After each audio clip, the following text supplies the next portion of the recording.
How are you? Very well, very well. Welcome to co-hosting City Life. Congratulations on your big day. Have you hosted before? I don't think so. I don't know whether I can do this or not. I mean, I'm here for you, and John is too. so the weather is 52 going to 74 today in Lowell. Ocean Park, Maine. We have a flash report. It's 47 heading to the 60s. Ooh, very nice. Doing well. And, Ocean Park, Maine. Maine. Now, is that past York? Yes. Okay. All right. That's Royal Palm Beach, we got 72 going to 85. And is that part of Maine? Royal Palm is Florida. Okay. I'm a little geographically I'm just giving a little weather report. Diversity. Don Kent, yeah. Things are going okay, and we wish Cliff the very best. I hope it's a very smooth flight he has today. I understand he was reactivated by the government for Mission Impossible. Yeah, that must have been why I heard all the jets and the helicopters. I think they landed on his house. Yeah. Yeah. It was reported yesterday at the 38 Demoulas market basket that there was a gentleman not just squeezing the shopman, actually grabbing several packages and heading for the register. Oh. I wonder if that's when the spaceship landed and took him home. We wish him well in all jests. I'm sure things will be fine. So Good luck, Cliff, whatever you're doing. So Freddie Bahou's coming at 7. You have any weekend plans, Ralph? going back to Maine, and I'm working on my deck. After 20 years, You the put deck needs those help. plastic boards down or wooden boards down? A little bit of age, and there was only we didn't get any wind damage this year. We have, but not like in the past. No, it's How about just you, Eileen? You aging. got any plans for the weekend? This weekend, no, hopefully just soaking up the rest of the sun. It's been so It's perfect. gonna rain. Oh, well, thanks for that heads up. Sorry. What You're do not we- gonna be soaking up any sun, kiddo. We have a birthday party. I know we have that on Saturday. Nice. Tasty cake. And then that's it, mentally preparing to go back to work and school. Yeah, for me, it's been 2 weeks. New Hampshire has next week off. Yeah, New Hampshire's always off. I work with a guidance counselor from New Hampshire, and she's always missing her kid's vacation. And in my eyes, I'm like, that would be a dream. Your kid's not all over you to take you somewhere to do something. And yeah, so A lot but less crowded at Disney for the New Hampshire kids. say that again. A lot less crowded at Disney for the New Hampshire kids. That's true. But you think so? Have you ever gone in New Hampshire School Week? I always just think Disney's a madhouse, no matter when it is. No, No, it's a madhouse. Last week, crazy. and now people are coming home today, tomorrow, Sunday. I think New Hampshire is off from the beaten path on scheduling of school vacations because by being a week or two off, they get better rates in Florida. They strategically plan it. Yeah. They're very frugal up there. Yeah, they are. A lesson we could learn in Massachusetts. Yes. We have so much time, money, and effort here that the school systems are on automatic pilot. $16,000 per student. I think it's even more than that. Okay, $75,000 per student. And it's all, nobody minds because the taxpayer's paying the bill. Well, no, I think it's I was just talking to one of my son's friend's mother who works in the Lowell Public Schools, Yep. and she says, I know you're on the school committee, and she says to me, I just started recently as a para, and she's like, I love it. I love working with the kids, but, we're doing something wrong. And And I said, listen, I agree with you. I teach in Methuen, like something is missing. We have so many needs with so many of our kids. And like you said, I think a lot of people in administration do think we have a well-oiled machine from, maybe 20 years ago, but not caught up with where we are now today and the vast needs that our students need. And I say this often, at least when I go to work, at least I get a paycheck and health insurance. These kids, yes, we're on the front lines with them, which is a great thing, but I don't think anybody's really doing what's best for them learning-wise because they're missing huge gaps.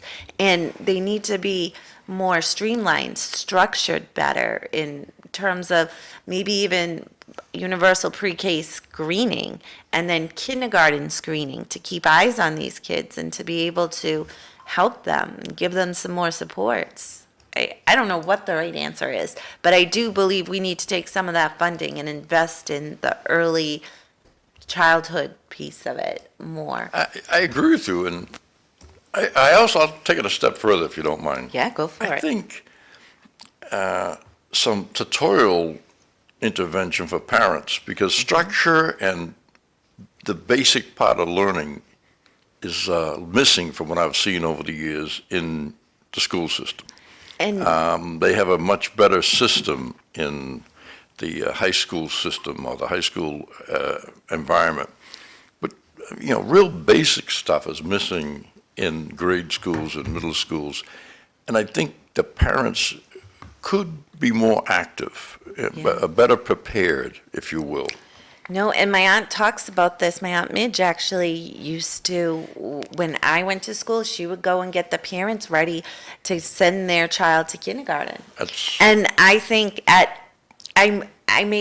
it may sound elementary and rudimentary, but sometimes people don't know. Like John always says, there's no parenting school. Like, what do you need for kindergarten?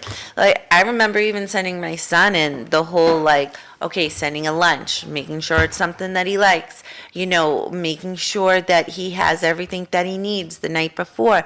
It's processes, it's structures, it's systems, it's being able to create a good routine. All of these things that maybe you didn't have before your child went to school, but now it's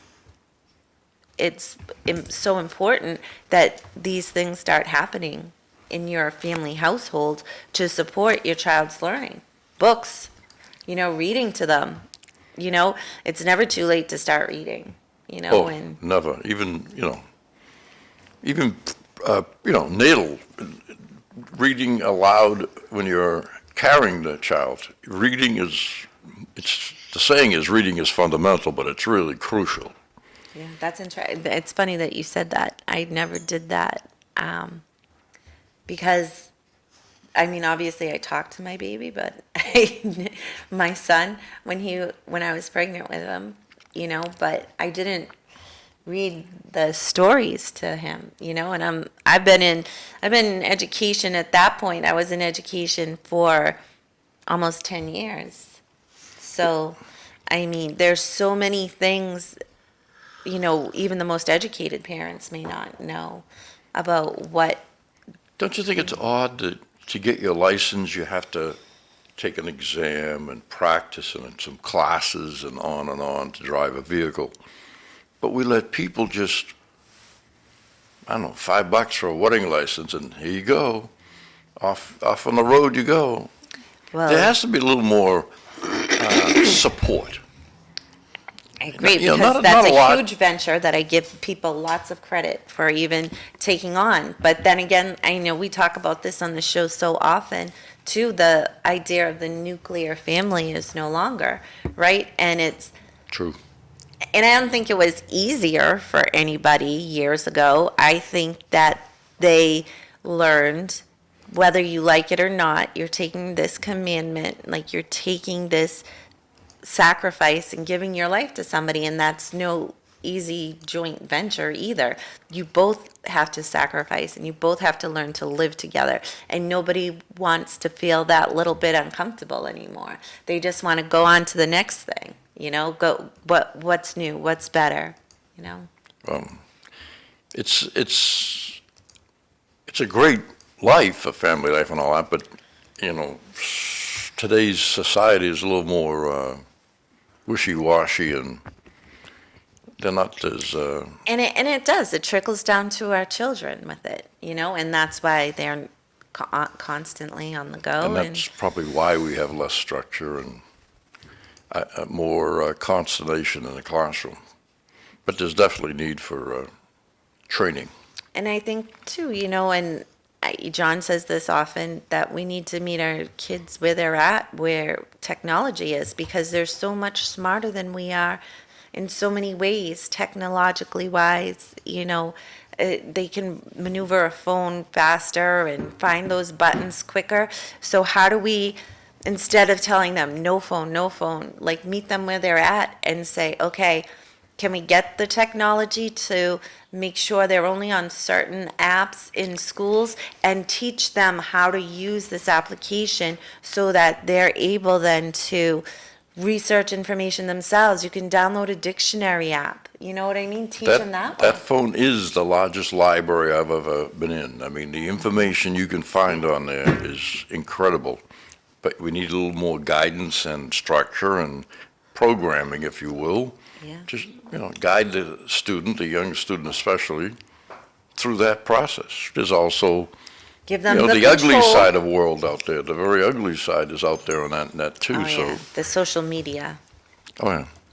Yeah, but the kids are smarter, especially some of my nieces are much better at the phone than I am. Whenever I have a question, I'm like, Anthony, where's this on the phone? Yeah, I mean, and it's so true. I mean, they're going to save you time when you're looking for a certain setting. I'm one to, especially when I'm working, is to always have the do not disturb on. Oh. And then I always forget to turn it back off of do not disturb when I leave work. And so I miss a lot of important calls, like little things like that. Or the volume goes down and you don't even know how that happened. I have that problem from a different perspective with my bride. She goes on to the silent, non-functioning mode more so than most. Do you think it's selective? Maybe, could be, could be. But No, my mother does it all the time, actually, too. She's like, what's wrong with this phone? These phones are ridiculous. We have to go back to house phones. But the reality is that house phones are no longer a thing, really. well, the only reason you have a house phone is you get a discount with Comcast. Or I did the thing, and I switched to Verizon.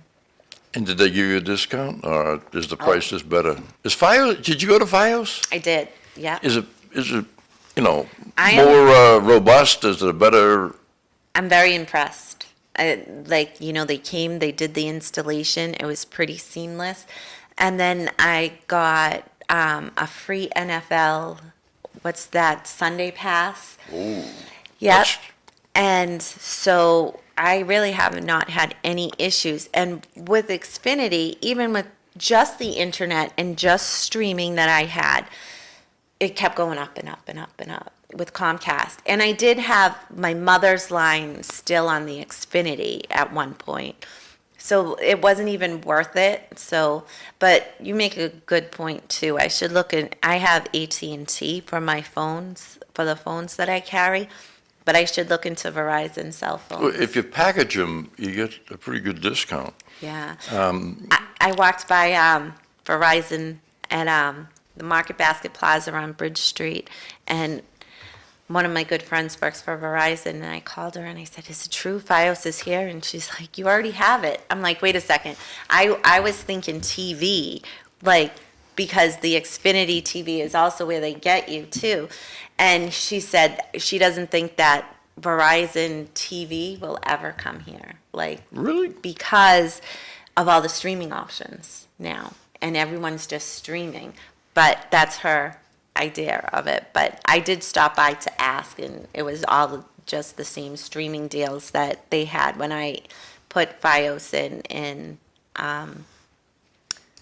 August. Wait, are you in Lowell? Yes. You're in Lowell, yeah. So most areas in Lowell definitely have Fios. I definitely got to look into it because it's a better system for what I'm told. And we have a problem with reception in the house. Oh, that may fix it though. From the audience, welcome, Mr. Hogan. What kind of donut did Eileen bring you? I asked Eileen not to bring donuts anymore because I'm near diabetic, so they're not happening no more. End of story. So sorry, Ralph, you got cheated. My mother calls that just living life. Page 2. All the oil in the machine has gone to the union. You gotta pad those pensions. Or mass teachers retirement. Today's society has become soft, and kids are allowed to do and say whatever they want without consequences. True. Interesting point. Back to you guys. It is true. And back to the FiOS and the Xfinity. internet and reception, I have a heck of a problem. There's dead spots in the house. I've had them there 4 times, and we've bought those extenders, Okay. Yep. and Still they not. don't extend far enough. How So- often do you unplug them and plug them back in? Unplug them and put it back in. Correct. That will reset it? And the question was, I'm going to guess the answer is never. You've never unplugged them?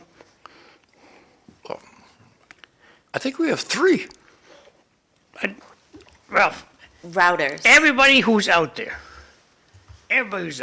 in TV land, computer land, okay, once a day, put your router on a Christmas tree timer, okay? And so the timer will, and set it so it shuts your router off at 3 a.m. and turns it back on at 3:15 a.m. Refreshes it. So that's, the main router is reset. These auxiliary routers that are supposed to boost things, well, it's giving you trouble. You have to unplug them all. Go outside, say a Hail Mary, glory be, whatever you want to do. Give it a few minutes, not even 10 minutes, just 5 minutes, and plug them all back in again. And you're going to find your internet works much better. Really? Just a simple break? Yep.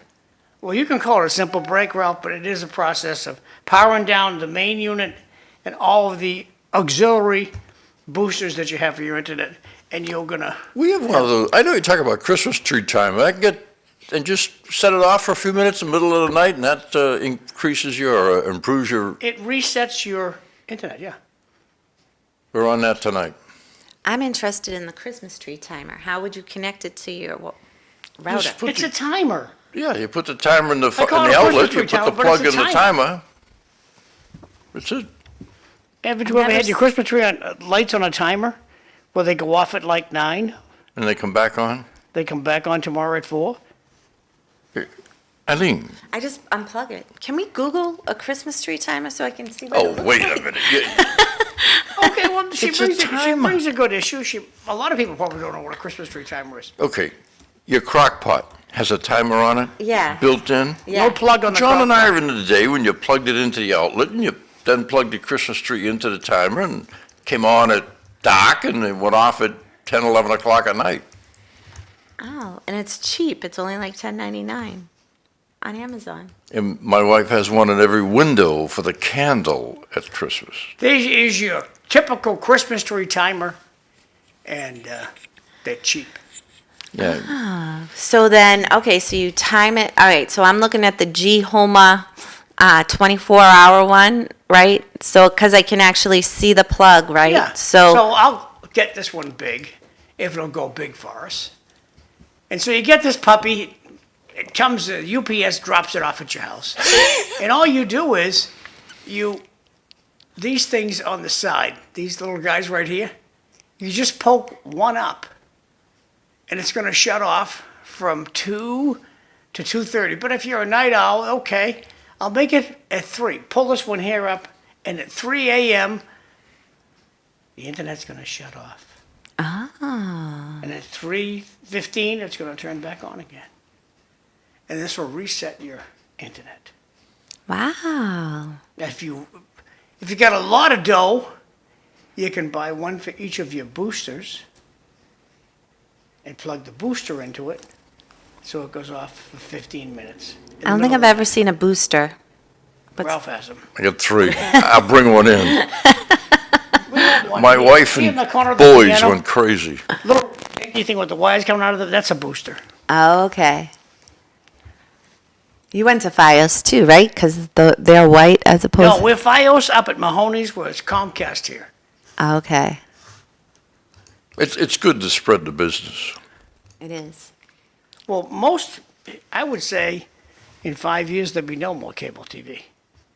It'll all be on your TV. Now, your smart TVs, you just tell it what app to go and watch channel, whatever you want to go watch.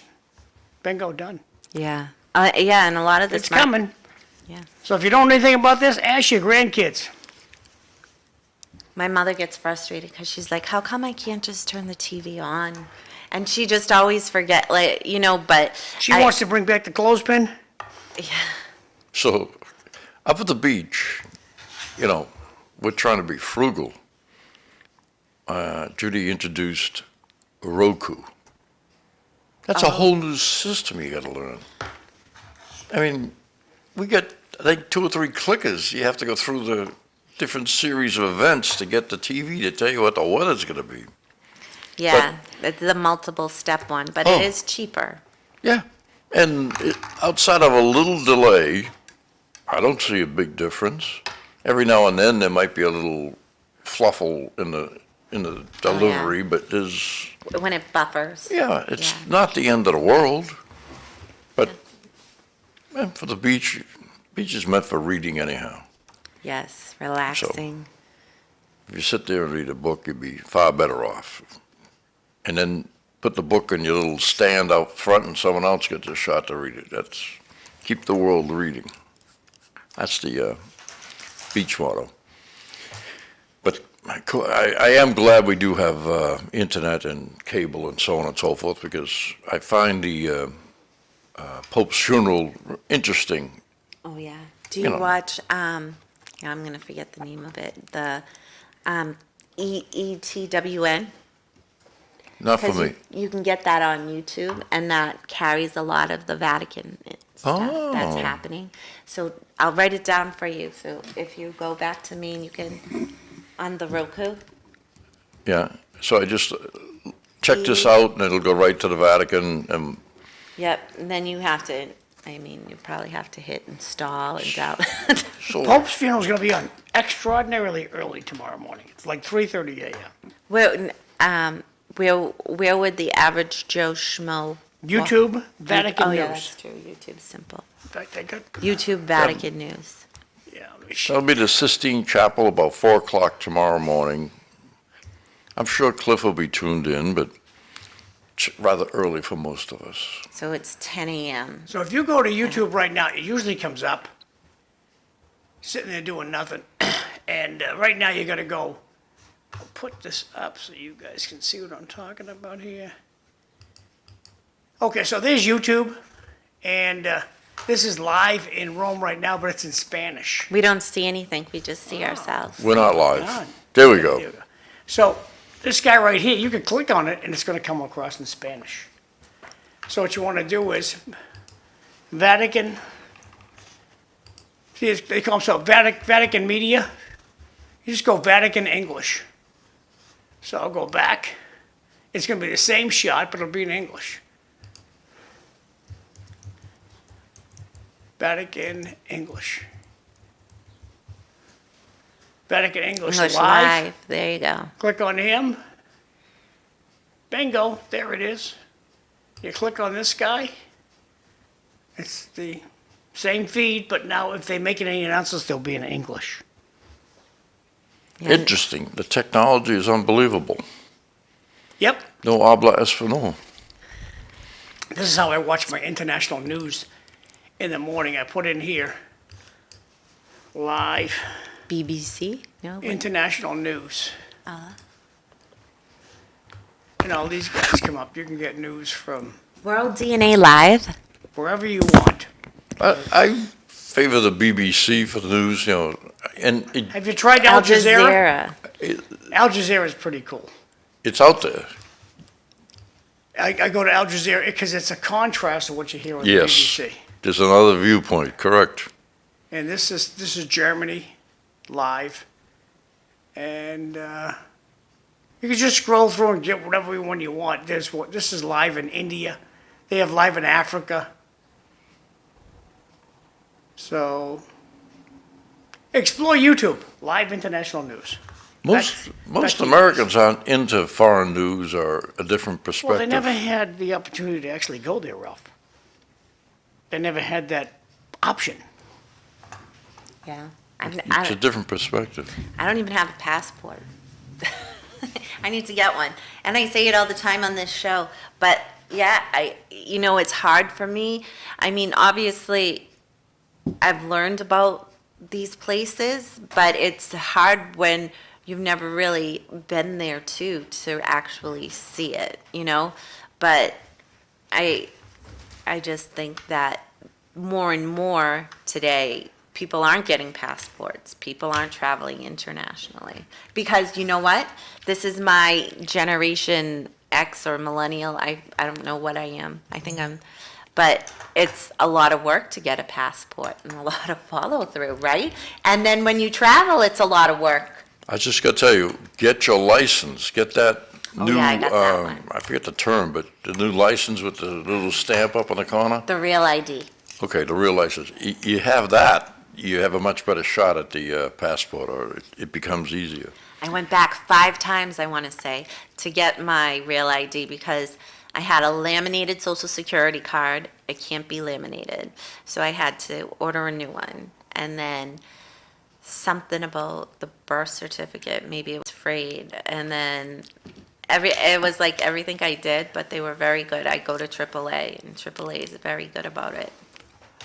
Yes, I've heard that. It took me a couple of trips because I didn't have 3 different issues. Of ID. I didn't have all the documentation. It was on my birthday. I go home, I get the gas bill and all this other, official billing and invoicing. I bring it back the next day. So I had a license and 2 invoices for utilities. He says, I'm sorry. He says, but you need another one. I says, what are you talking about? I have my 3rd. He says, yeah, but your license is now Expired. Yeah, expired, so it's not a valid. I could have killed the guy, but he was technically right. So What'd you do? I went back and I did what any reasonable husband would do. I called my wife and said, What do I I need do? another bill. Need another bill. And Judy was right there. She says, I have a bunch of them. Don't worry. Go over to the desk, 3rd drawer down. I brought the guy 4 bills. Anyhow, that was an experience getting that. It is. It definitely is an experience. Teach you to be on top of things. And the funny part is if you get a passport and you get the luxury of going to Europe or someplace, you really don't want to flash the passport unless you're in the airport. Americans aren't all that well received sometimes, so... And God forbid a terrorist situation, you want to burn the passport. But I'm glad I'm an American, and we have a good, fortunate life compared to some of the other countries we've visited.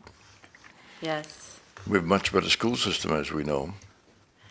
Yes. Needs improvement, but so don't I. Yes. Oh, yes. Comment from the audience, don't forget about the dark side of technology. Yep, For that's every true. good, there's an evil side. There's a Very balance true. in nature. Good point. Thank It you. is. It's, it does bring society and the world right to your fingertips. That's the amazing part. But it has to be controlled. Well, it has to be truthful. And now the internet is turning less and less truthful. It is, the last election and all that, it's crazy. Trump, I noticed in the paper, Trump's been knocking off a few court victories. It's, Oh, we're going to talk about this on Monday. I know Okay. Cliff wants to talk about it Monday, but the student loans. He had sent me a message yesterday saying, do you still have student loans? And I was like, yes. why am I going to go to jail? Because he had also sent that article that Trump sent about like the last, like people who are not paying their student loan debt could be in trouble, you know? So, I mean, I get it. He is like really overturning everything, but what about the, you know, innocent little like mothers who work hard and, you know, Eileen, the gluttons are the colleges, the government. Who would lend your son $62,000? I hope nobody The federal, ever. federal government will. Yeah. He just has to sign a form. And you don't have to sign it. Yeah. He signs the form, and he owes $62,000 when he becomes age 25. That's what our parents did for us. They just signed our names. And we had our student loans, but that allowed us, I mean, obviously, to go. Student loan is, it's not a good idea. No. It's an anchor that your child's going to have around their neck until they're 40.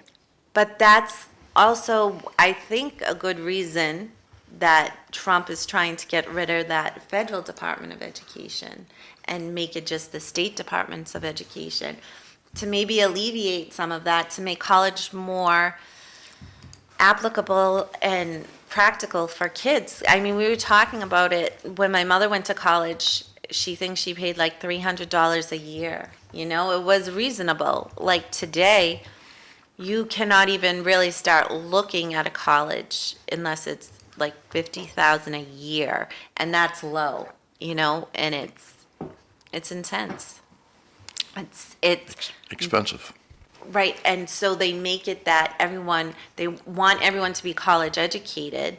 So you have to go to college to get college educated, and then you get out, and then maybe you have loans, maybe you don't, but then you start working, and then you want to be independent, and you want to, you know, maybe buy a car, and you want to live on your own. But how do you do that when you're strapped down with all this debt that you now owe? Here's an example of student loan from Google.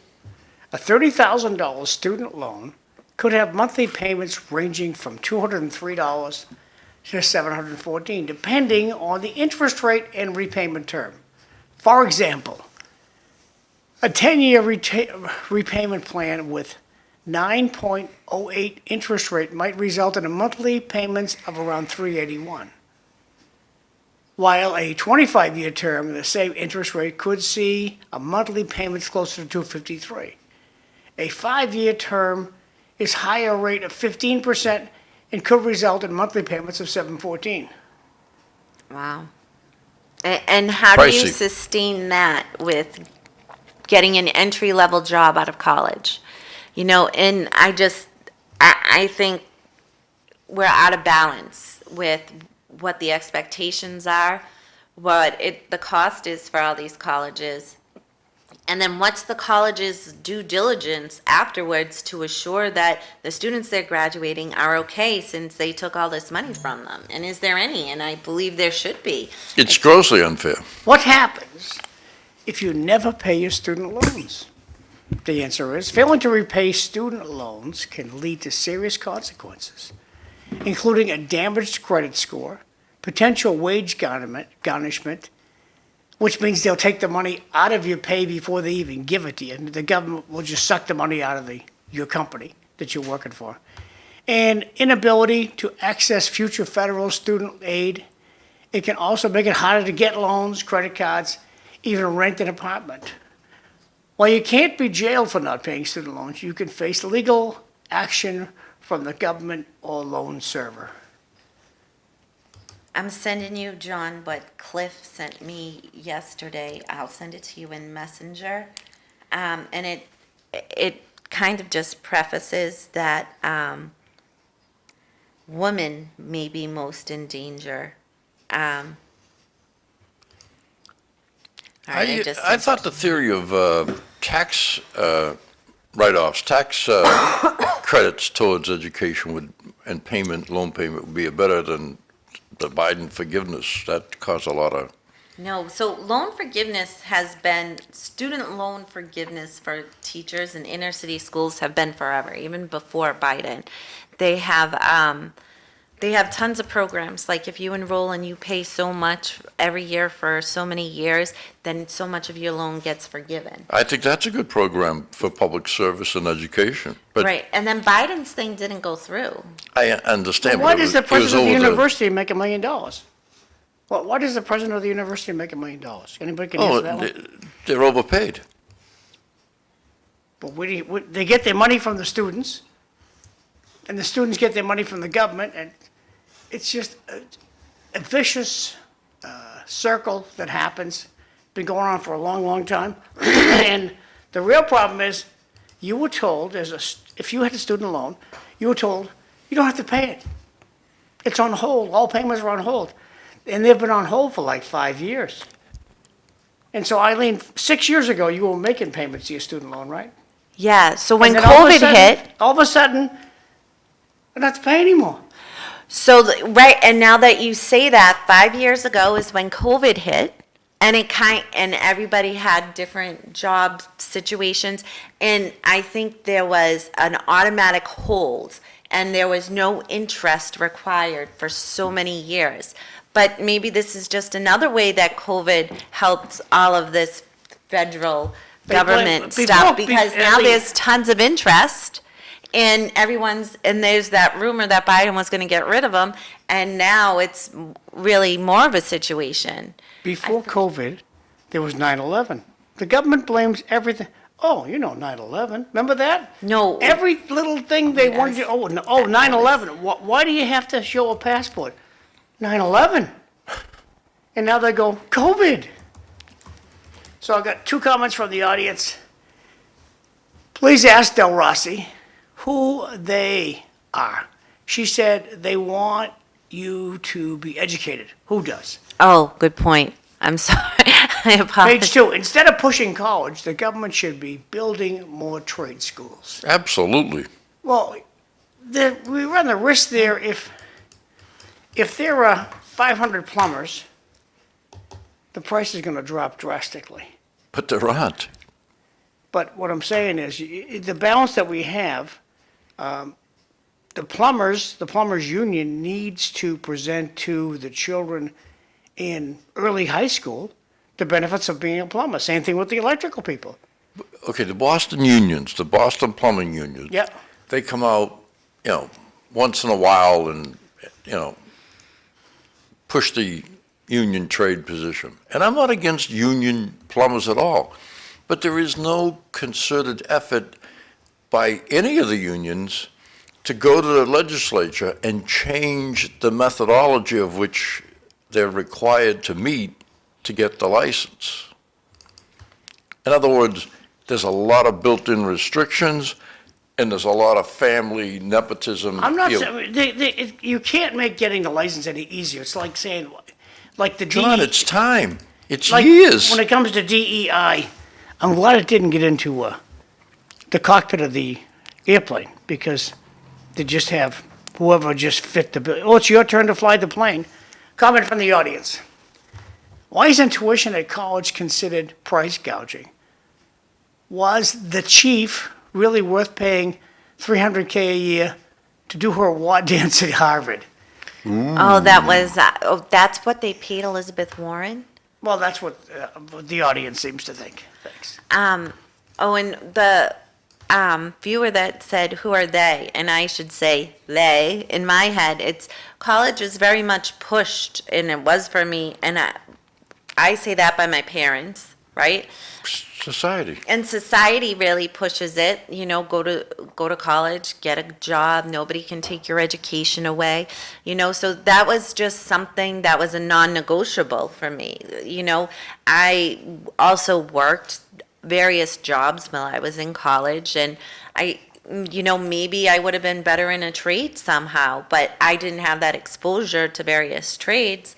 And so I think everything needs to be opened up for kids to realize whatever their path is their path, and it's acceptable. Absolutely. But when you look at it in proportion, and when I say they also, they like the American dream, right? You go to college, you graduate high school, you go to college, you you buy a house, you get married, all of these things. All of those things aren't in any average Joe Schmo's reach anymore. Houses used to be affordable. There was generational, wealth that doesn't exist now because it's so hard to get ahead in the first place. Houses were affordable. Like, there wasn't all this interest in credit card debt and, look at just the country. We're in $1 trillion debt ceiling, right? At this point. So where are the checks and balances? I agree with you, okay, that all those economic things are in play. Even someone who's in the trades or coming out of college, the housing market is affecting us all. And it's not a pleasant effect. But at that point, and if you agree, why would we open the doors and let millions of people into the country? Yeah. Forcing different states to address it in different ways. In this state, they went to an emergency program and they spent $1.3 something billion on housing. Well, there are a lot of people sitting there in their parents' basements waiting for the opportunity to get their own little house with a white picket fence. I just think the government approached this backwards. And not even thinking about opening the borders. We live now in a society that the more somebody knows how to work our system, the more benefits they get. Oh, And it's sad because it just doesn't make sense. Because, listen, I really want to say at this point, I may be better off retired or not working than I am working and paying just for health insurance and all the things that I pay for out of my check and, and disability, long-term, short-term disability, just because it's scary to think, what if I can't work at some point, right? And I have a child, right? And all these things go through my head. But I feel like I'm trying to do the right thing, and yet I go to Market Basket and I see people with one of those EBT cards, and I'm like, you want to pay for my? Everybody should be Yeah, I'm going concerned to do about these two that. checks that I go to get let Freddie in. What does a plumber or electrician make a year? Good Well, you money. can say a lot. Well, how much? I'll look it up. 400,000 a year? They make $1 million? Oh, no, starting out, just a plumber starting out his own business making $100,000. And 100, okay. to the Now- viewer's point too, as much as they work, right? You work hard, you'll always have work. Like, the more you work, the more you make. Last True. one, I gotta go let Freddie in. If you're in the trades and work hard, you'll always have work. Good Yeah. point. True. A plumber, typical salaries in Massachusetts start at $47,350 and go up to $129,520. Okay, but what I was referring to specifically is if you get a license, you do a few years in the trade, and you start a business, On your own. it's an easy 100,000 a year. I hire them. I waved to two of them, tradespeople coming down here this morning. They're up early, they're up at 5:30, they're on the road, they're working. Motivated. Yeah, they're producing and making a buck. And you can't take it away from them. Yeah, they'll make as much or more than somebody coming out of college. And it's a choice, and society has to sort of embrace the wider spectrum of career employment or career endeavors. Not all of us can be brain surgeons and make $1 million a year. But there's nothing wrong with making 100 to 150 and doing well in the trades. Right, but, and then it goes back to, even with that salary, it's good, right? It's a good salary, but at the end of the day, after everything gets taken out, it's mediocre at the same time. And then there's also, these people who are just making way more than people who are making maybe $100,000 to $150,000 a year, right? And so there's no equity in it. Do you want me to move over? Yeah, hop over one and Freddie's gonna sit in the middle. There's a lot to be said about trades. I currently have employed a young lady to be a plumber, and she told me the story. Her dad's a plumber, and I've known him for years, and she had to sort of debate and talk and move the issue to get into the trade. And she's glad she did, and her father is now glad she is too, because she has all the fresh knowledge that, he didn't get exposed to. Wait, can you begin at that story again? I was concentrating on not falling when I was A shifting. young lady, I know, came out of the Vogue, Yes. had to really push her father to join his trade, come on, Dad, I really want to do this. So she's a plumber. Oh, wow, that's She's great. working a couple days a week because she just had a child. Everything is going smooth. She's a talented young lady that is producing. Yeah, there you go. And she's going to save a ton of money on plumbing issues in her house. Oh, but more, but more than that, she'll take over her dad's business, and he's Oh, doing yeah? very well. Yeah. It is what it is. And I've been trying to tell Freddie that, trade schools are very important to society. And, he's coming along, though. He's And women in trades are actually growing. I just Yeah, realized that's I'm my point. outnumbered here. I think on the Lowell High School building project, women in trades were about 10%. So But what something- types of trades at the high, like culinary, what Oh, they no- have? Oh, no, the building project. Oh, Yes, the whether women they're that are laborers working or on. plumbers or masons or Yeah, electrical. we get breakdowns of Yes, that that's every month. correct. So they're at about 10% of, women that are on that building project. It's unfortunately not going so well, but, we're not to blame any people that are physically working on the job, more so maybe the project managers themselves, but anyway. Yeah, I mean, looking at just that, like, we should look at whatever those skills are that they're doing and try to integrate them into. Eileen, high read these school. two. Most people in trades have to be accountable, not so much if you work for the government machine. Very true. That's an excellent point. And that's why at the Greater Lowell Tech, there is accountability right to the student. And, sometimes Who it's, stays back? From Who stays attendance. back? Who stays back? Eileen, read the second one. People in the trades work more than 180 days a year. They work most weekends as well. I know. I'm working on my own But I'll side ask all hustle. your school committee people, who stays back? How many people stayed back in your Nobody. school? Is the answer zero? Unless parents really push it. I have seen a case, but the parents have to push it and it has to be agreed upon by the superintendent. How about in high school? Nobody. Nobody stays back. But- I took plumbing, I passed. No, they passed you. Well, And what- So when you say there's accountability, I just would like you to contrast that in your mind. Well, you still Nobody have to go to stays school, back. John. You still was have, the you still smartest- have to go to school. And as far as, Greater Lowell Tech goes, almost 50% of the students are on co-op. And to qualify for co-op, you have to. Educate the audience what co-op is. you have to maintain your grades. Co-op is you attend academic classes 1 week a year after your midpoint of your junior year.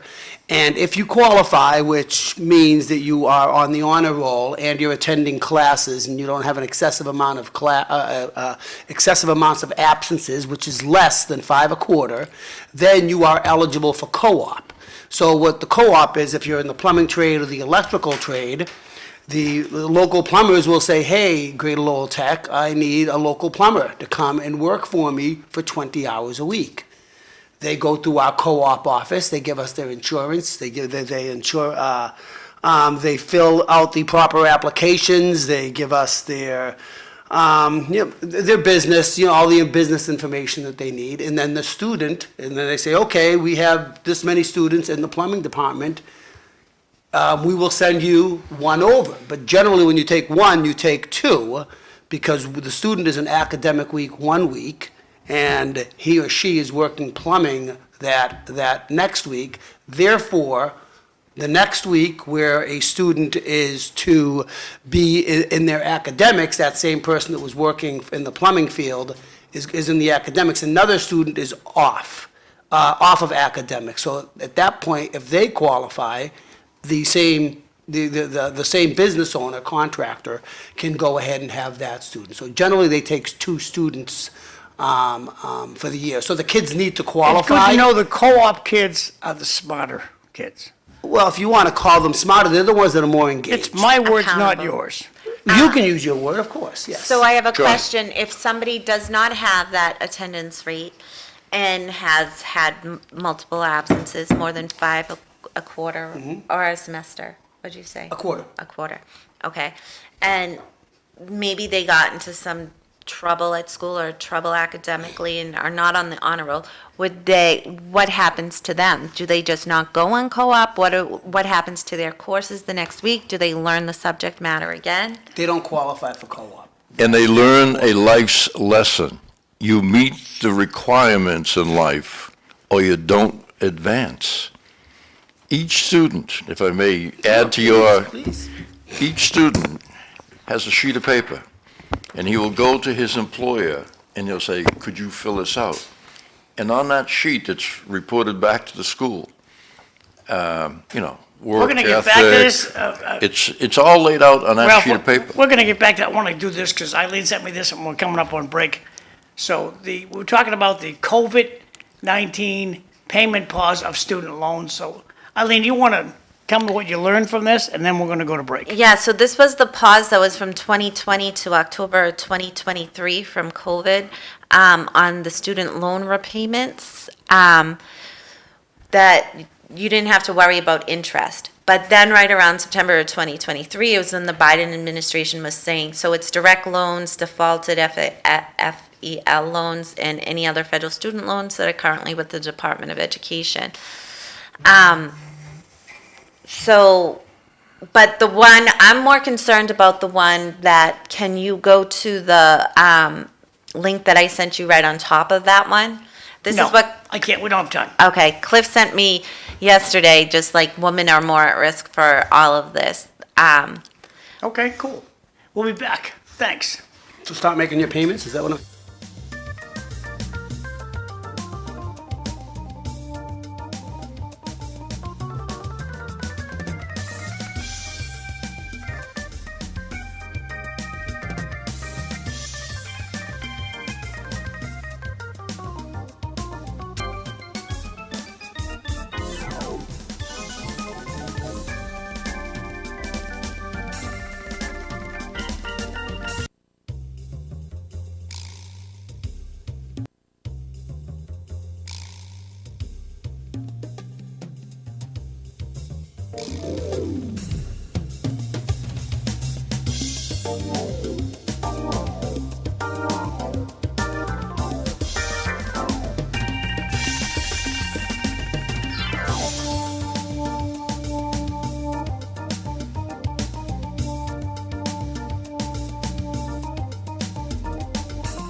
Let's have some fun. Good morning, Mr. Bahou and Eileen are here this morning, and the weather is warming up quite briskly. We're heading up to the 70s today, and it should be a nice day. And then rain all weekend, huh? And Cliff Tomorrow. is off today and he'll be back Monday. And we wish him Good luck. Godspeed with his recovery. So, From Fred, the alien spaceship that he took off on yesterday, leaving Market Basket. That's okay. yes, He's fine. Cliff has a medical procedure he's going to go through today. There's nothing to worry about. Cliff's a good guy. He'll be back on Monday. There's no guesswork involved. Thank you. Sorry for spreading rumors. As long as Cliff's okay. Cliff's exactly. a great man, Good guy, good guy. great guy, no doubt. As you are, Mr. Hogan. Do you want to say a few words about your recent trip? sounds... No, I don't know No, if I okay. need to discuss any trips that I've been on, but thank you very much for Got that. good color, Fred. Thanks. Yeah, Yeah, it's an Arabic thing. It's good to get a The break, sun though. finds you. No The doubt. sun finds you. Now, always- Freddie, was it your first cruise? It was. Yeah. Beautiful time. Glad you went. Turning the page. It's always exciting. So, Eileen, how are things in the downriver in the Methuen system? I mean, it's pretty much like Lowell, you know, just half the population, you know. Can you grab that mic a little bit, Eileen? About We 4 struggle inches with the closer to same you. things the bigger city, like, you know, like Lowell struggles with. Getting students that maybe aren't speaking the language, that are placed into a classroom, not, like I spoke to a little bit earlier, we need to do a better job kind of screening these kids and seeing where they're at and providing them an appropriate placement when they come in, you know, in terms of screening processes. Because at the end of the day, you know, we have so many kids with so many more needs in a class, and then maybe kids that could work at a higher level, but nobody's really getting what they truly need because they're all enmeshed together, and a teacher is all a over tough the balance. board, right? Whether it's behavior or social or kids crying all day, or there's one thing after the other, and, you know, there's not much happening academically. So I think we're going to see a decline in, you know, we saw a decline in academics after COVID, and then I think we had a good few years, and then now we're seeing kids that don't have any ability to handle the word no, or like we're doing this, or follow routines and procedures in the classroom because maybe they've just been BB too long, or, you know, just let to do what they want to do and not had to follow or listen to adults or a teacher, or not even being in preschool. I think we just need to do a better job of getting kids enrolled in school And how sooner, would you say, helping parents. I'm going to ask you in a minute when you come back. I hope Mr. Krieger didn't get hurt driving on Fairmont Street. Be well, big dog. Big red dog, like Clifford? Oh, Clifford, I get it now. That's a good one. Page 2, woman is singular, women are plural, and women are affected, not woman are affected. And, I okay, apologize. let's talk apologize. about threesomes. Okay, so Woman. Eileen, what would you say would be I mean, you're a professional educator, you're a school committee woman, you're all school committee people. What's it gonna take? Give me one thing it's gonna take to make our students grade better in life. And then I'll go on to Freddie, and then I'll go on to Ralph. One thing, you change it, you're the queen of the world. You can change one thing in the school system. What would it be? I would, No, you're coming, Ralph. More staff on the front lines with the students. And the front line is out front of school, or? In the classrooms, working with the teachers, working with the students, so a teacher can delineate, okay, can you work with this group while I work with this group? There's not enough of that. So One more teachers' teacher- aides in the classrooms. Fred, what's yours? You're the king of the world. You can change one thing in education. What would it be? Sure. Universal pre-K.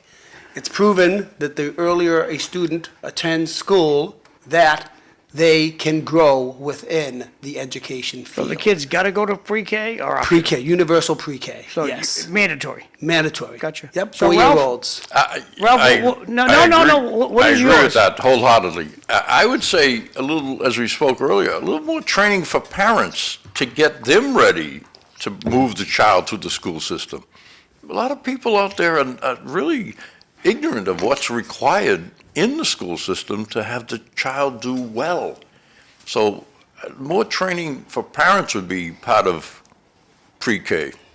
And I say for the little kids on their iPads all day, let's find an educational channel for them to watch that's effective. So you get a 3-year-old or a 4-year-old or a 5-year-old that's playing with their iPad all day, and there are millions of these kids.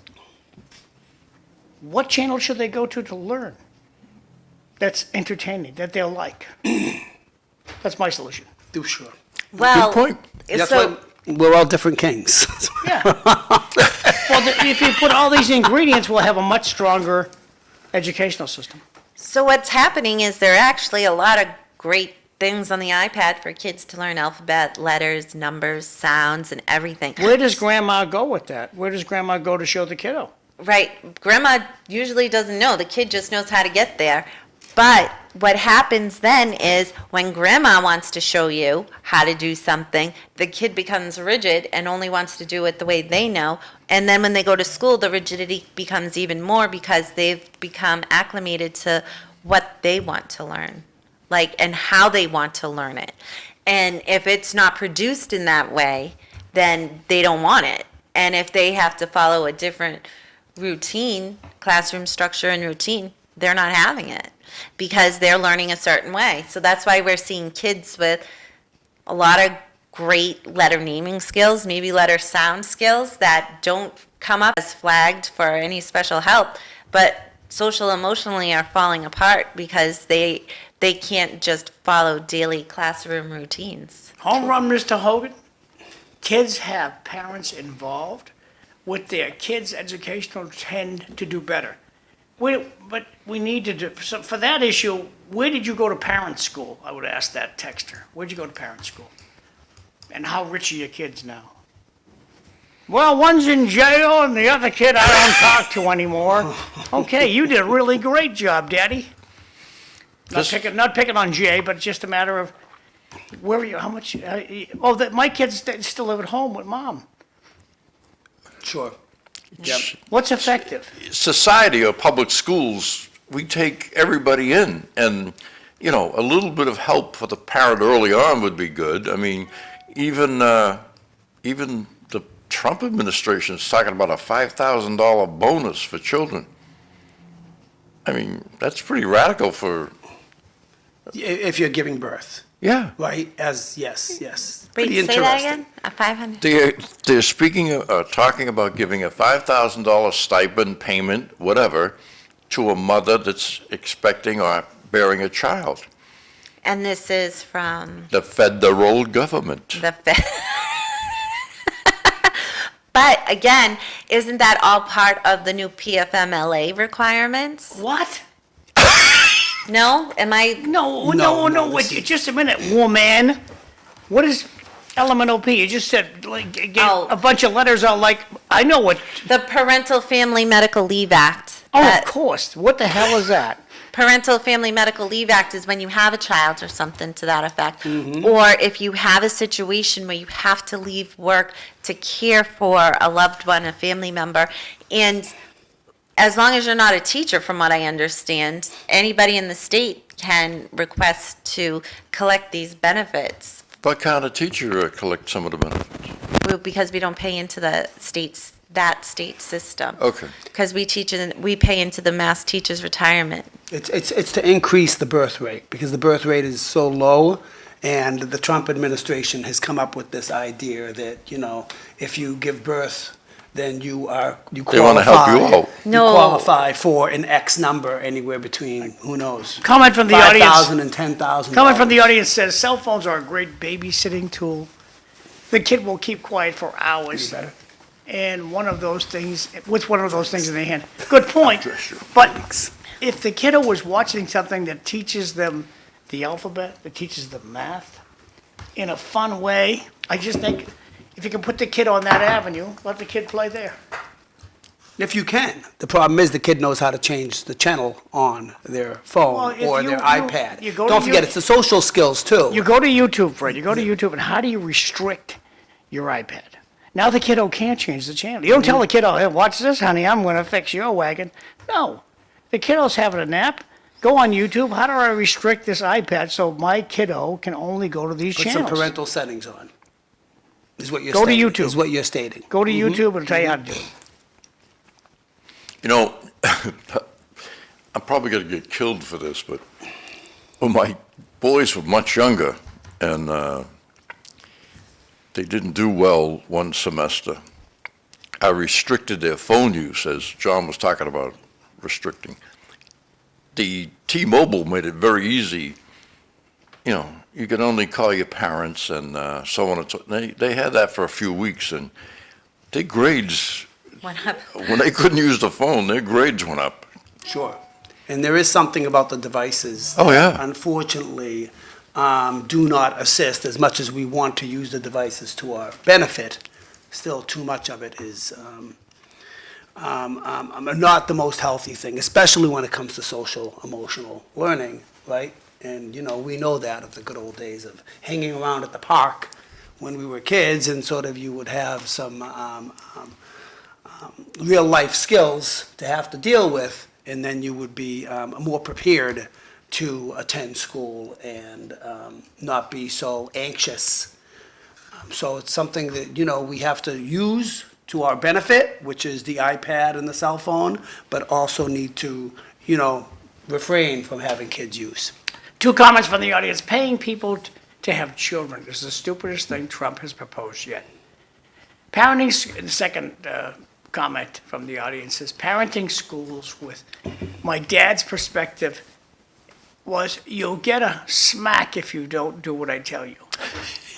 Well, That I was think- effective in the 50s, not effective in... Yeah, I mean, even in the 80s and the 90s, that's how we were raised. Like, if you don't show respect to your teacher. Well, that's what we learned, Eileen, but now, I want to know what's effective, okay? You can ask, well, when I grew up, okay, well, what's your kid doing now? Oh, one's on the chain gang down in Tennessee, and the other kid, he ran away on the railroad. So, I mean, we have to stop failing at educating our children. And we have to stop this. But everybody in the first grade is going to the second grade. There's be no surprises. Everybody's in the third grade is going to the fourth grade. No surprises, no matter how many days you skipped, no matter how much lessons you did not take. Sadly, every kiddo is getting promoted. And now with the cuts that we're facing federally, right? I know in our school, in our district, we're looking at cutting back on a classroom per grade, starting from second grade up, I believe. And so now staying back will become more difficult. So this, first of all, will require to have larger class sizes with only one teacher in the room. And then if students do need to stay back, then it would definitely overcrowd the classrooms overall. So people are trying to fit, I mean, I think most districts are trying to fit to a budget that they feel is affordable, but I guess that's also why Do Bahou and Woman DelRossi believe in smacking kids? And I'll ask Ralph the same question. So starting with you, Eileen, is it good that to Cliff? smack a kid? No, it's not. Typical Lowellian. Who sent that? So what do you think it's good to smack a kid? I think using reasonable force, like especially when kids are in danger, like and I think you need to, especially when it comes to crossing the street or something like that, like squeezing their hand, something, because they have to know right from wrong. Fred, what are your thoughts? In reference to in the classroom, or I'm in talking reference to parenting? Daddy, grandpa. Okay, well, I'm a dad of 4 kids, and sometimes I had to be a bit strong. Physical? The physical really minimized any of that, really, because it had to come to a head in order for you to want or think that that's the right solution. But generally, no, 90%, 98% no. However, sometimes you do have to use a little bit of force, but to whack across the face, absolutely, like my dad did with his ring finger that I remember regularly. to bring people up. No, That's okay. but to pull in really quickly with a firm grip, yeah, or grasp, yes. So, Ralph, really. what's And your you did a fine job with those 4 kids. Thank you, Mr. Hogan. what's your response with physically with the children? When the boys are raised younger and all that, a little behind tap would be in line. And after I get more educated, shall we say, I resorted to something that was very effective. There was a huge debate about cleaning a room. And the child, which will remain nameless, was very obstinate and on, wanted to play Mario or Super Mario or whatever. So I took him outside in February, and I had him stand outside the front door for 3 or 4 minutes. he understood what February was like in, New England. And he comes back and he says, okay, I'll clean my room. That's life. You either follow the rules, have a clean room, and you have a roof over your head, or you'll be out in the cold. So it was effective. Oh, yeah. My kids, I did intimidation. I never hit them, but I threatened to do it. And that was always good enough. But then when they got older, the cell phone restriction was fantastic. Absolutely fantastic. I would tell my kid, look, if your mother wakes me up at 1 o'clock in the morning and she's worrying about you, I'm calling your cell phone. If you don't answer that cell phone, you're losing your car, you're losing your cell phone. Instantly, I will go and find you. And so whenever Dad called, first ring, hey, Dad! Because they knew we had location services on their phone, and I knew exactly where the kids were, and worked You well. can show Proved up. to be effective. Proved to be I effective. never had to leave the house. Intimidation was great. You tell them what the consequences are. You're losing your phone, your car, and I'm coming to get you. Ooh, they didn't like that. Yeah. But Dad, never gonna just gotta answer your phone. That's it. Yeah. Don't let it go to voicemail. So no smackdown, but based on that Never, question. never. Based on that Never. question. A lot of the times with my own son, he's 12 now, and he hates when I'm mad at him. Like, he's like, Mom, please, don't be mad at me. I'm like, I won't be mad at you, but do you understand? Like, I don't want him to ever feel like I wouldn't talk. The silent treatment is what my mother used to do all the Oh. time, and oh my God, that was something that crawled under my skin. Comment from the audience, hitting children only promotes future abuse. That's a good point. Good point. And I will tell people, when we were kids and the TV didn't work, you give it a dope slap on the side and hope that whatever wire was loose would. Straighten out. Big screen TV's broken, nobody whacks it. It's a different time frame. We have to Yeah. do things differently. I think so, like, and I remember, like, seeing my parents with 4 kids and them just not knowing what to do and using that essentially as a method to try to control us. But, like, there's not always good solutions when it comes down to, like Fred was saying, there has to be more to it than just, maybe the physical part of it. Like, you got to learn something from it. I don't think, like, kids going to bed crying is the best thing. I think that. You know the crying is mostly fake, right? I used to have fake crying. Did you have fake crying? I know I did. Comment from the audience, we certainly didn't talk to our parents the way kids talk to anyone with that's for authorities sure. nowadays. I was talking to a cop about this yesterday, how abusive some kids are, and he said that's about 1% of the time. 99% of the time he pulls kids over, they're very polite, very reactive, very kind, and very understanding. 1% are troublemakers. I was very glad to hear that comment. Well, kids will talk back to you at your house, right? But when they sort of engaging with other people within society, including other family members, they're very respectful. It means that you've done a good job. However, at your home, sometimes there is, unfortunately, that give and take, the arguments, if you will. Well, Freddie, I But- brought up to this cop that, we see videos of people don't want to put their window down because they don't have to. And the cop agreed. They don't have to put their window down. They don't even have to talk to me. They can call me names. They have freedom of speech. They have all those things. And there's nothing that a police officer can do about it. You say, yes, you get people yelling and screaming and calling you this and calling you that. The cop has to take it. But how does that affect society, right? Especially if I have my children in my Shouldn't be, car. it shouldn't be that way, It but shouldn't. that But is the that, way of the unfortunately, world is- of our court system. The court says, the cop, you're wrong.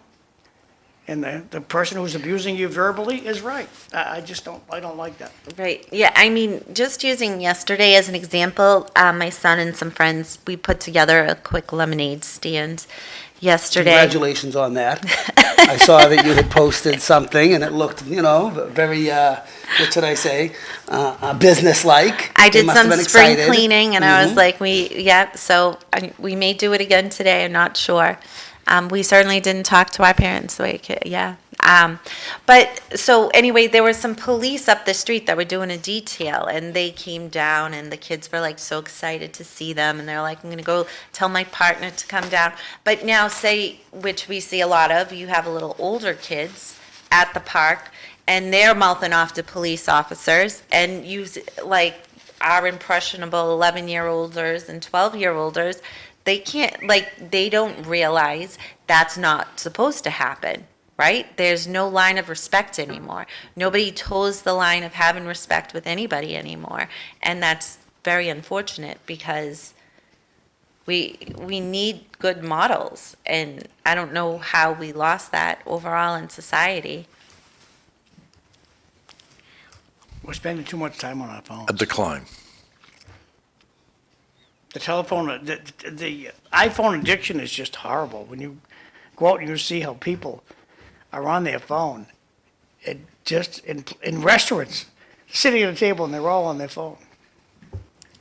Well, there's a lot of excessive teaching out there, like TikTok, right? TikTok is always sort of ramping things up. It's realistically about just respect and what the next person is doing to sort of be out of control. And the kids can see that.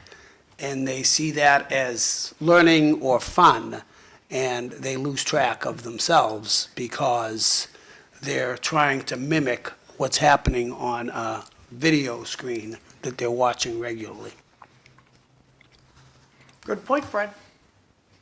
That, we mentioned that the effect of the phone and the computer and everything else is not good. Parents have to be a little more responsible, and that's tough to get across. Kids parrot their parents, meaning whatever the parents say, they just repeat it. Yeah, that's very true. I've heard it Following on firsthand. Eileen's comment about, and John's intimidation, I knew a local attorney who had a child in, freshman year at college, and there was the debate and what should be done and what shouldn't be done and so on and so forth. And he called his wife and said, at supper, I'm going to talk about our will. Just remain quiet and don't engage in a conversation with me. Just let it sink in. So they sat at the table and he proceeded to talk about, it's time that we set up a will, dear, so on and so forth. I have an outline. I'll send it to you. And he proceeds to explain how he's going to give different charities some money. But the bulk of the real estate, especially his beach home that everybody loved, would be donated to the archdiocese, the church. And, he just let it go at that. And thereafter, the son went to the mother and said, Ma, you can't let him do that. That's crazy. He got the message and he improved his grades. Eileen, somebody has a question about your drink. Random question. Does Eileen Delrossi drink coffee through a straw? I do. Will you explain what you're drinking there, kid? So this is a mocha. It's a mocha with some butter pecan in it and oat milk. But someone told me years and years ago that if you drink the hot coffee through a straw, it stains less on your teeth. Oh, so it's a beauty treatment. Yeah, well, no, you should A beauty drink water. secret. Beauty secret. You should drink water after. Oh, yeah, I guess so. You should also drink water after it. My niece has the whitest teeth. She came over on Easter. She has the whitest teeth I've ever seen in my life. I'm like, what'd you do to those teeth? Because I'm constantly looking for tips and tricks. And when I used to do the pour-ins with the flavor, and she said that's the worst thing in the world you could ever do for your teeth because of the acidity on it.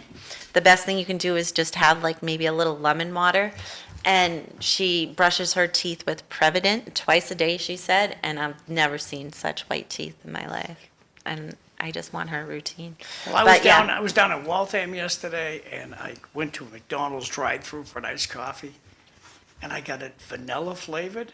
Which it was accidentally on the loudspeaker system. It misunderstood what I said. They gave me a vanilla. Oh my God, it was delicious. Vanilla rice coffee, delicious. Yeah. Comment, this is from Tom Bommel. Two of the best, Fred and Ralph. Thanks, Tom. Thanks, Tommy. Did I see Tommy's running for something in Drake it? Yeah, like the housing. Public, I think he's going public Archinsky? housing he's running for. Public housing? Tommy, what do you run? I'll text him back. He's running unopposed. Well, great. He deserves a seat. I mean, he's a good a guy. knowledgeable guy. He's been around Known Drake him, it known him for years. forever. Archinsky, is that the last name? No. Tony Tom- Archinsky, Tom selectman. Bommel. Oh, Tom Bolmo. Tom Bommel. You know, just a beautiful man that, you know, will do his best to assist others. Oh, yeah. And does it, you know, doesn't want any credit or anything like that, so. He was like that when he was a kid. Well, there you go. It just kept happening. He was the Delaney crew. We're dating ourselves, but Good guy.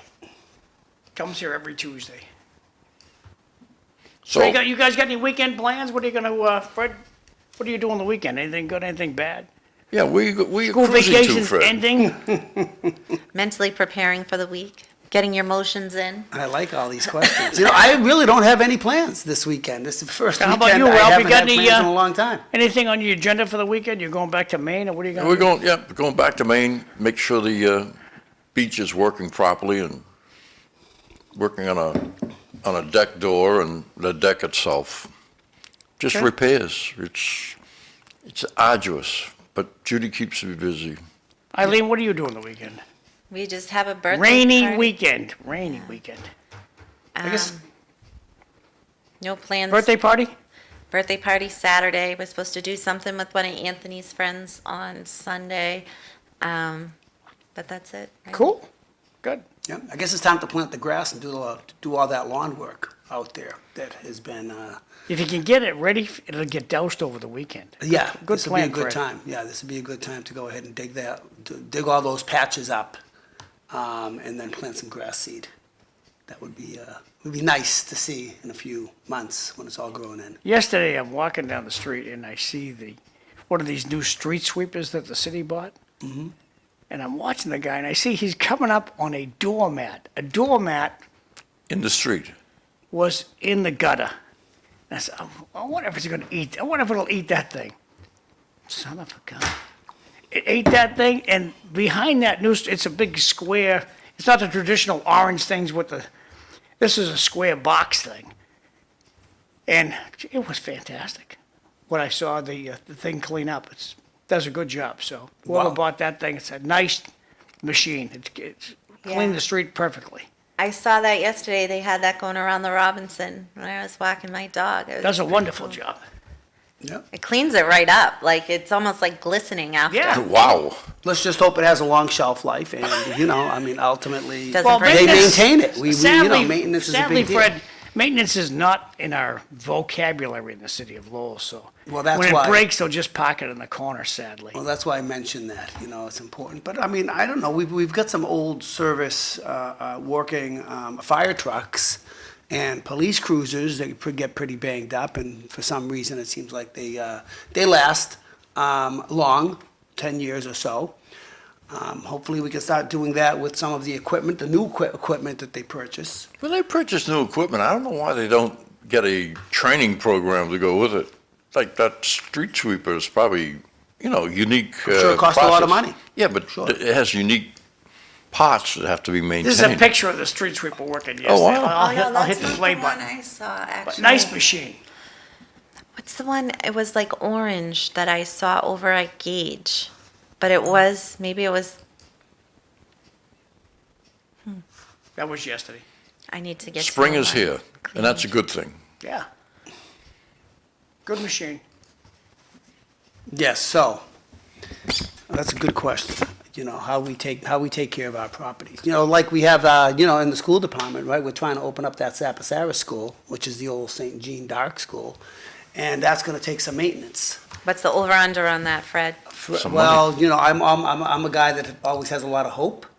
So I am hoping that it will be open essentially a year from July 1, if not right around there, so that we can begin to, utilize that class space and not have to pay other people to rent their space and bring all the students back to the confines of Lowell. and, not having to use places like Chelmsford and pay $400,000 or $500,000 annually when we have a building that is ready to be up and running, especially if you got the chance to walk through the St. Jean Dark School. They did a great job maintaining it over the years. The classrooms are very large. There's lots of them. There's got to be 24 of them in that building that was built, in the 1920s or 30s. Has really high ceilings, has all new windows, has great airflow. The heating works. The one thing is to make it ADA compliant, so we need elevators in it in order for us to begin to open it, as well as maybe some other things. Need to be smaller maintenance issues. I know there's some tile in there that would be considered asbestos, but I know if they wax them regularly, they can encapsulate all of that. And we would go ahead and begin to process that. We could also put down new flooring right on top of that, right? Over at Greater Lowell Tech, when we did our renovation, we removed all of the creosote tile, and then we put new flooring on top of that. So however we can encapsulate it, but the hope is that we'll be able to use all those classrooms, Not in September of '25. September of 2026. That's my hope.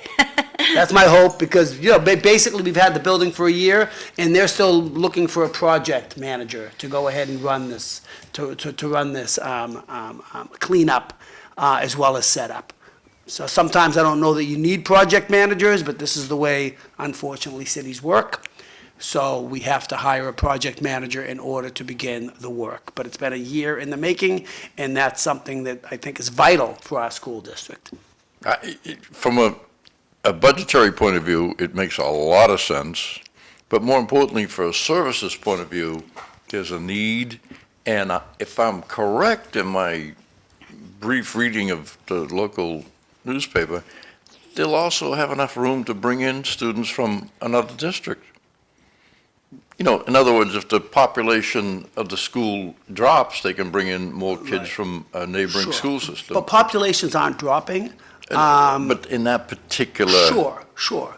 But the big deal is a lot of students will be serviced, and they may not have to go to another school district. That's- So that that's is a the big big deal, because savings. when we send a student out to the Crest Collaborative or one of these collaboratives, we're spending $60,000 to $100,000 to send that student out there, where if we have the building and we have the Staff. housing Yep. to go ahead and bring those students into our classrooms, there is a very large assumed savings.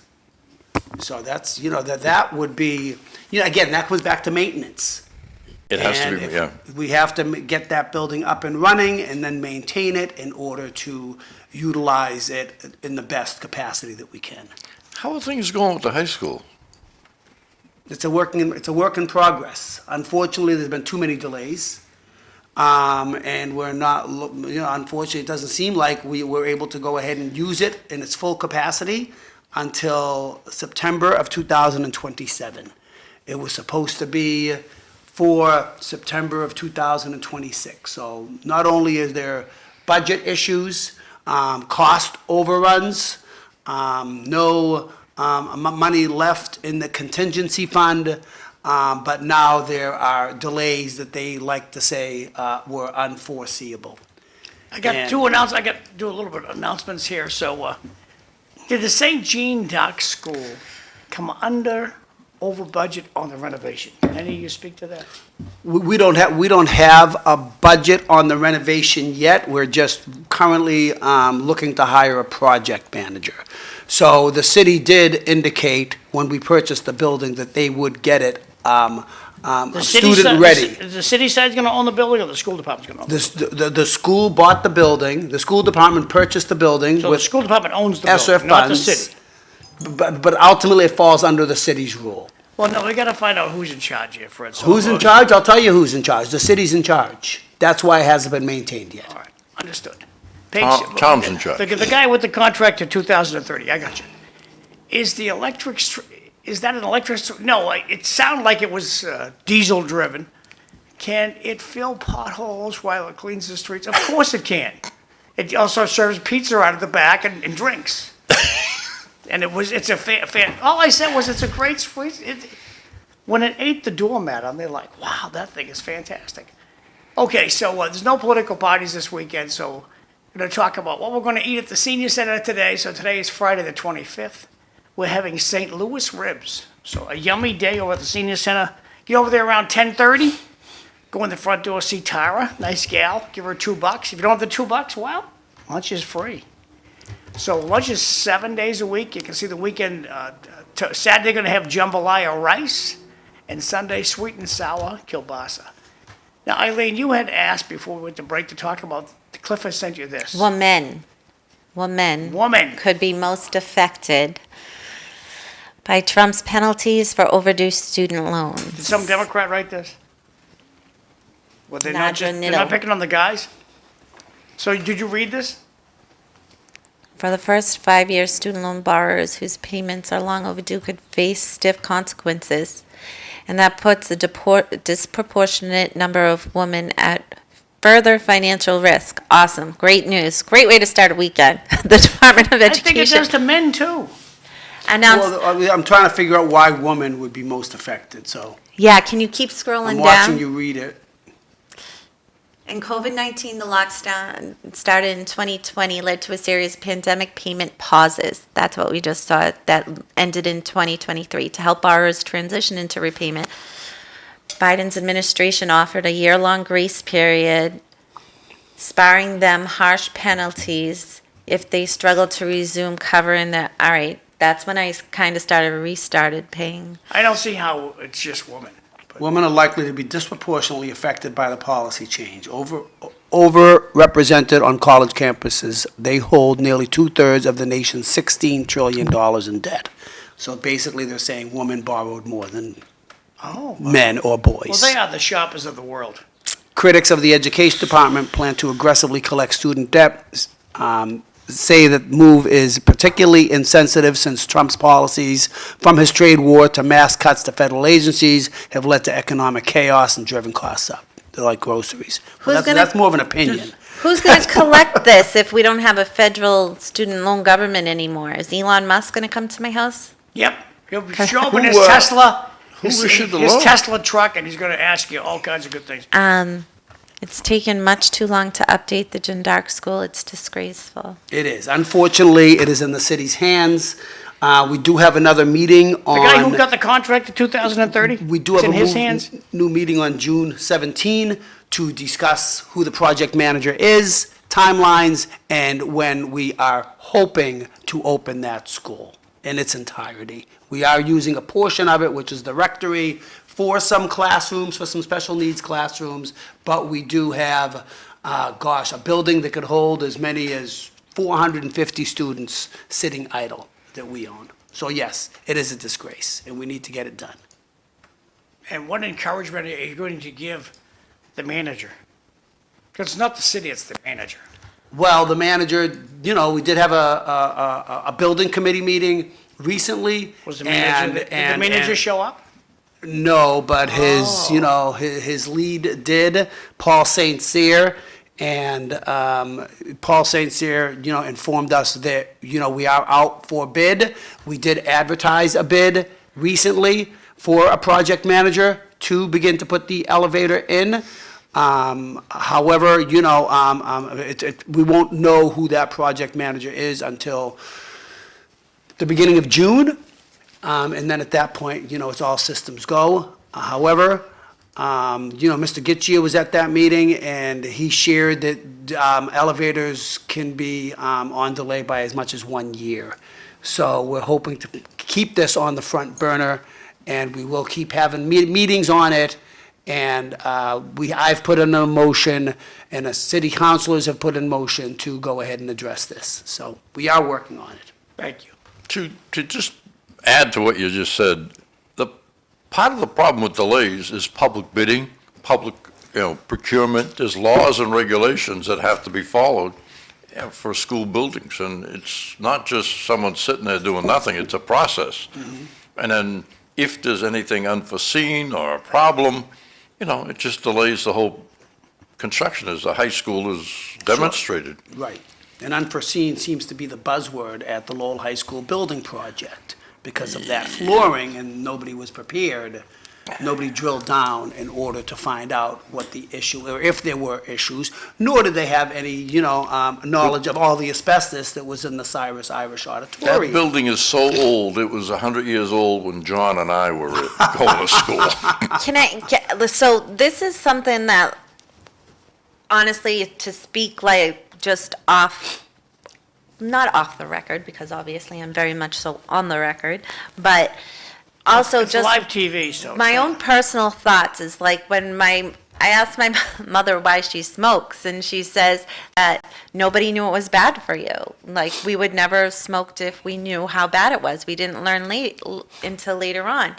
And so I feel like the same way with the Lowell High School. Like, we should have understood everything before we made these decisions. Like, it is right next to a canal, right? There are huge liabilities with this. Like, I just feel like this decision, and looking at downtown looking like a third world country, and the dangers of just the exterior of it right now, and it's just not the best situation. And it's probably going to be even, I feel like, and I've not been to any meetings, and I thank you, Mr. Bahou, for taking my role on the Lowell High School Building And I Committee. enjoy it, so thank you for ladering that football over to me. But it's quite a tough. project. It's quite an issue.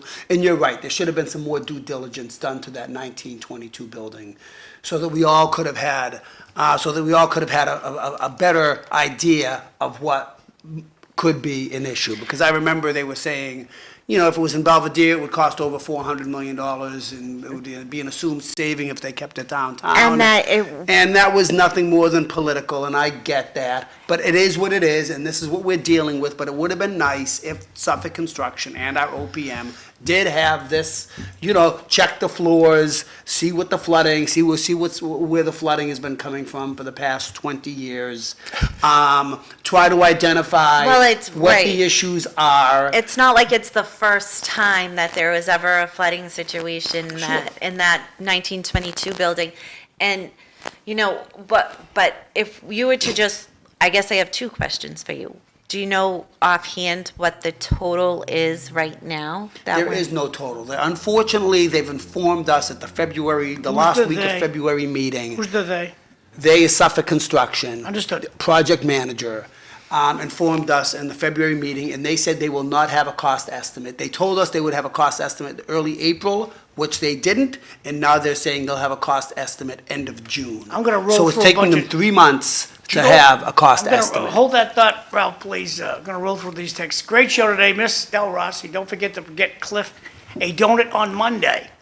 Oh, Cliff will get a donut on Monday. Page 2, everyone Oh, wait, said that the high school project would be over budget. Anything the government is involved with, the taxpayers, more money and finger pointing. So- Maybe the woman who default on school loans can get pregnant, and then Trump can forgive their loan. Oh, $5,000. That's a great idea, viewer. Mr. McDonough, you mean the newly extended manager? No, he's got a brand spanking new contract. So back to you guys, thank you. So, going back to a bit, when John has a project here at the funeral parlor and construction's involved and there's a delay for a long process, John has a intimidating method to get the project done on time. He tells the guy, "I'll fire you if you don't have it done by the end of the week." Contract's a It contract. works, right, A Tom? contract is a contract. And I think that's our problem, that we have a project manager that truthfully hasn't done the most effective job. But in order to fire a project manager at this It's point, process. right? It's not just a process of firing the person. Who really wants to come in to a can of worms of what this thing has become? right? There's major asbestos happening in the auditorium. There's flooring that needs to be a reset in the base of the 1922 building, and you're on at least 1 year delay. Never mind the budget that, $380 million budget. If we get away from this for an extra 5% or $19 million, we're going to be doing pretty darn good. And I'm expecting it to go over that. And who does that affect? It affects the taxpayers like me and you and Ms. DelRossi, who all own homes. It affects the renters. It affects the renters because if my taxes are going up, then their rents are going up. Exactly. So it affects everybody across the board. It's a major The city has problem. The city has to turn the page on historical Bullful. That's never going to happen. Good comment, but never going to happen. But I'm going to put up a map of all the buildings in downtown Lowell High, so we know what the 1922 building is. I know you guys know it by heart, so it'll take me a minute to get that up. Sure. You guys can continue. But it's a contingency fund. They knew they had this huge project, and they knew there may be some issues in the 1922 building, which is the big yellow building. But we're out of contingency money. We have no money left for what the original cost of the budget is. And this is when we're running into these problems. And we're essentially on a 1 year delay. So where this money is going to come from is an issue. When this job is going to be done is going to be an issue. And realistically, when the project is over, do we have any guarantees or warranties that the buildings will still be, in good order 10 years, 20 years from now? This is the largest building project in the state of Massachusetts. And it needs to be done right. And unfortunately, the biggest flub up in Massachusetts, too. no, it's a major problem. It's the new big dig. So, And it's costing us money, all of us, right Well, here. Fred, if the governor could come up with 1.3 billion for an emergency housing program, I'm sure the governor will help out. I'm sure the government will not help out. This Well, is she about- should help This is out. all about the MSBA, and the MSBA said, we will give you this much money.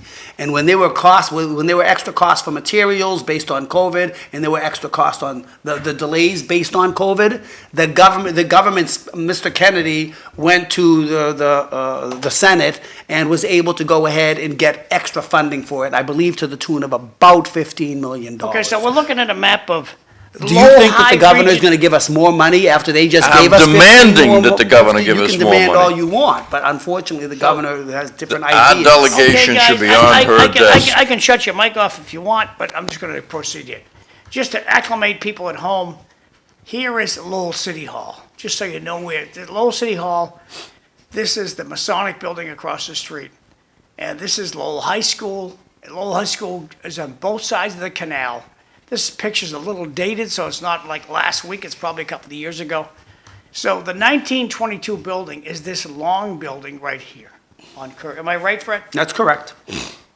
And so, are they doing anything with this? I used to call this Coburn Hall. What do they call it? We still call it Coburn Hall, and they're not, at one of the building meetings, we discussed the flooring in the 1922 building, and I asked, are we looking at yes, so we are, that's part of the project, Coburn So- Hall, but I said, we need to go ahead and look at the flooring in Coburn Hall, and they said, well, the 1922 project is what we're working on. The main building is what we're working on right now. We'll look at Coburn Hall later. I said, Now well, this- it'll probably be best to look at the flooring in Coburn Hall. The old- Ultimately, they looked at the flooring in Coburn Hall, and they said that that is the same exact flooring, which was what is expected, and that, that is part of the delay. So So that needs fixing too? that Coburn needs Hall? fixing as well, the Coburn Hall Are we doing flooring as anything well. in the old the old vocational school over here on French and Page? Everyone, that's a freshman academy. Well, that was a freshman academy, so now it's classrooms.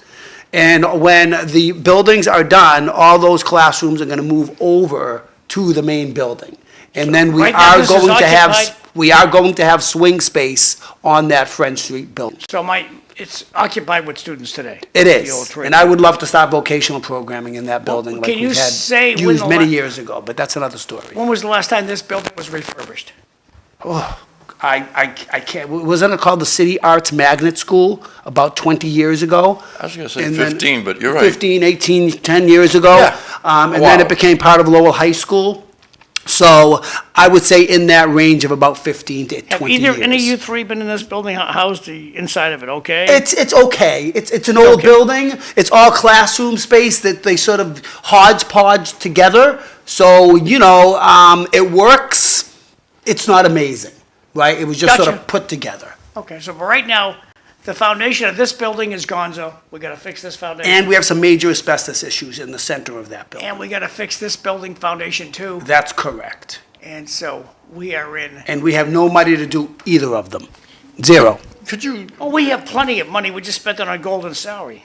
Okay, well, We have money for I'm not worried about the hundreds of We have thousands of money- dollars that he's making. I'm more worried about the 20 or 30 million dollars that this is going to cost us. Well, when you keep hiring people who don't know what they're doing, stop He hiring has a your pretty good friends. staff. I think he has a pretty good staff. They seem very knowledgeable. could I ask a question? In that 1922 building, what floors are affected by asbestos? It's not the floors, it's the Irish auditorium with all the panels, the Cyrus Irish Okay, so auditorium. that's all the one- panels. that's a But that was smaller- unforeseen. They okay. expected a very minimal amount of asbestos issues in there. And then more they than- delayed that project, that part of that project, by 6 months and said, we're not touching that until the summer Oh, of it's a liability. 2026 because of the asbestos issues. So this has been one constant after another, since Why I've been wasn't on that this discovered? committee. Never mind. They Never said mind. that they said they expected a low volume. That's generally what they said is these auditoriums that are dated like this have a very minimal volume of asbestos, and we went with that knowledge. But Right. when we peeled everything back, we started finding asbestos throughout the panels, which were the soundboards, and we don't know how. Well, it's going to take a delicate situation to remove them all properly. Can I make a suggestion? When you get your new project manager for the new school up in Pawtuckaville, make sure they do a thorough on-site review before they come up with the budget. I like it. You know what I mean? I think Because that's a great experience recommendation. tells us that this here was a I think problem. that's a great recommendation. And then the last thing we need is any more delays or any delays for that St. Jean Dark School. So, right, so from my calculations of all the change orders, it's 7,004,020,741. And there's a note at the bottom, and that says that it's all of the money that was supposed to go towards the change orders, 5 million something, has been reached, and that anything additional has to go through grants that the city gets. We're not getting any grants for this building project. But that's fine. If that's what they want to say, they can. But the contingency fund is zero, absolutely zero. That's what Ed Martin's for. Less than $100,000. Let's go that route. Less than $100,000. That's close to zero On when a you- project that's costing $381 million. So That's close to zero. That's smaller than 1%. It's tiny. But, and there is no money. So we have a major, major concern and a major problem and a major delay that's affecting our high school, our student learning, and our student body, as well as our teachers and our staff. So there's a major, major concern going on here. More than, it's pretty overwhelming and very sad. And you guys have to take the bullets. Sadly, the elected officials are the ones that are gonna get it here. Okay, on Monday, we have, Cliff Krieger's gonna be the host. Dr. Bill Johnson's coming here. EILEEN DELROSSI is expected. And Fru Nuckenberg and Mike Smith. Also, 2 comments from the audience. Unfortunately, the taxpayers will pick up the extra cost of the high school. Second text, great show today, and a great job done by Ralph filling in for the big red dog. That's from Bart. And that's all the text for the day. Back to you guys, thanks. Got 4 minutes. Okay?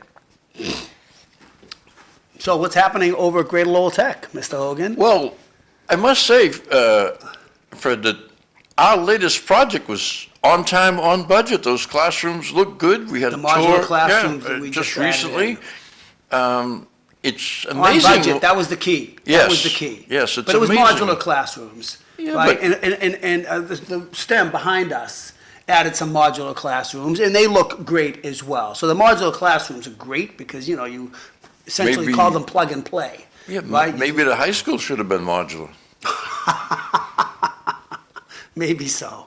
But yes, we'll be opening, are they open? I think they're open right after this break right now, which will be next week. Yeah. We're gonna do a soft opening of those extra 8 classrooms that we're all very excited about, which was. And the governor's got to give us more money based on her latest speech to the legislature. So we're looking forward to whatever we can do to increase and improve the school. Sure. And we also just hired a new education head in the state of Massachusetts this past week. Yes, I read that. Right? I'm trying to think where he was from. I know where Chicago. he's- He was from Chicago. I was the shocked. Chicago School District. Yeah. Well, it's very, very similar to Massachusetts, if you will. Chicago? Chicago School District, yes. Yes, it's very. Have you read this Well- Chicago Tribune out there? No, I have not. I have not. But anyway, we have a new education director, and we have to, hopefully he will understand the need for vocational seats and how lotteries are not the best option for the vocational programs in the state of Massachusetts. I'm hoping so as well, but But at he least does he'll fall have, under the restriction of the Secretary of Education, who works for the governor, and they do begin to sort of sway what his thoughts are. You telling me they're in cahoots with one another?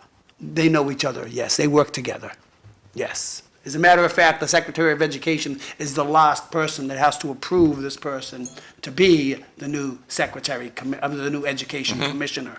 So, yes, they've had conversations. Comment least from the if- audience, I would assume that the city would have to show some fiscal responsibility before the state government opens the pocketbook for help. Unfortunately, it would be saddled by the taxpayers of Lowell. Very true. Thanks, Joe. Time is short, kids. You guys got like 60 seconds. So Freddie, have you been to any new restaurants in the area? Any interesting restaurants in the area? There's a new one that just opened. I think it was, I forget what it's called. Maybe Great Taste. Nah, that's not it. But anyway, right where the old Laconia was Okay. on Merrimack Street. Okay.